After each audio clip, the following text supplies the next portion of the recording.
us is the former Member of Parliament, or MP, for Timmins James Bay, serving 2 decades from his first election in 2004. He was the NDP critic for ethics, natural resources, FedNor, Indigenous youth, income inequality and affordability, and deputy critic for Labour. Charlie is a member of the Council of Canadians and was instrumental in developing the Pledge for Canada. He is the author of 9 books, of which we have 3 here tonight, including the most recent, Dangerous Memory, Coming of Age in the Decade of Greed. Charlie is a songwriter, musician, and lead singer with the Juno-nominated Grievous Angels. He's a grassroots activist, leader with the Resistance, and host of the newly launched Midas Canada Network.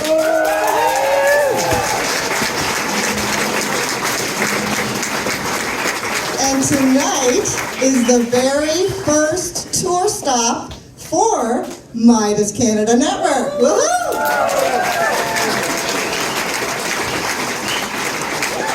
All right, so I'll ask you again to put your hands together, give me a really big, warm PEI welcome to Charlie Angus.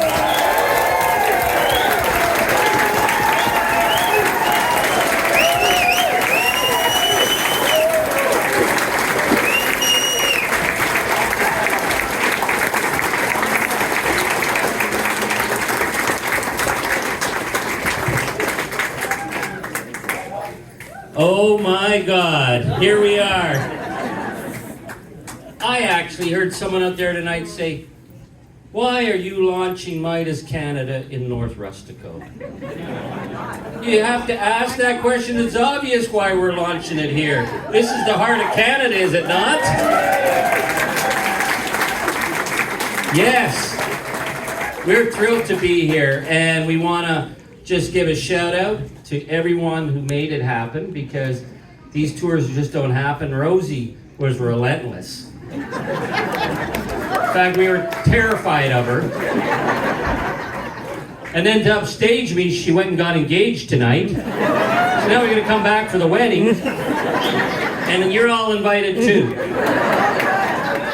Okay, so I know we got people from just down the road. How far down the road? Buffalo Road. Okay, put that on the map. Where's that? Sambria.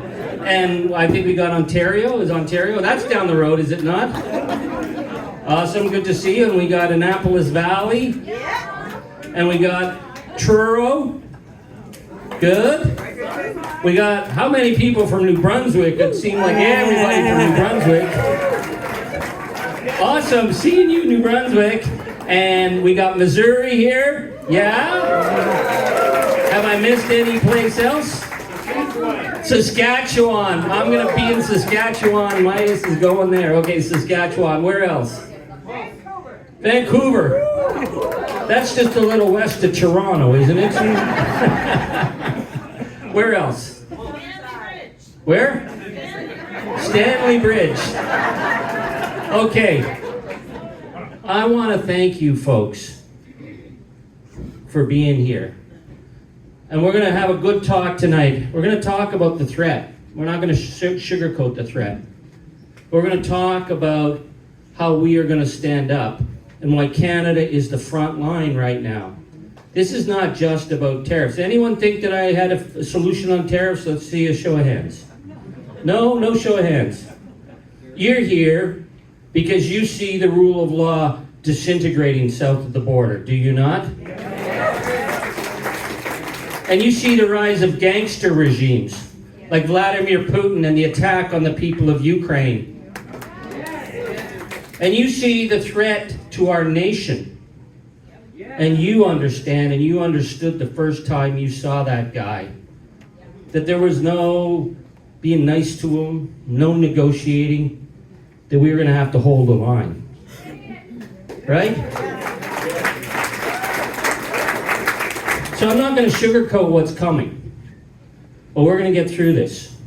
And we're going to get through this because of some fundamentals. I would like to tell you that someone's coming to save us. Nobody's coming to save us. I only work for you.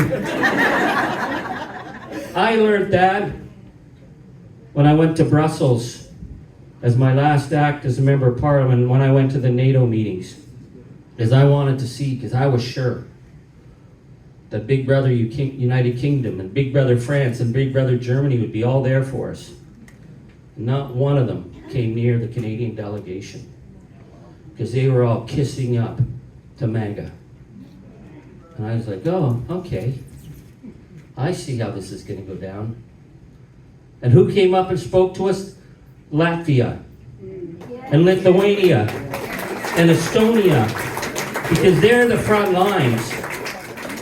And I guess I wasn't polite with the people at NATO, but I felt someone had to school them, because one of them guys, one of their their general counsel dudes, you know, the big guys, he got up and he said that, you know, and he was trying to tell the Americans, and there were all these MAGA guys. And then he looked at our delegation, he said, in Canada, you have to pull your weight. And I stood up. And I looked up at everybody in those stands. And I said, my wife's uncle lies 15 minutes up the road in a graveyard. And you tell me we have to pull our weight? There isn't a graveyard or a place anywhere in Europe that doesn't have young Canadians and Canadians from these communities. Don't ever tell us that when it comes to fascism, we don't pull our weight. Right? That's why we are who we are, because it's in our DNA.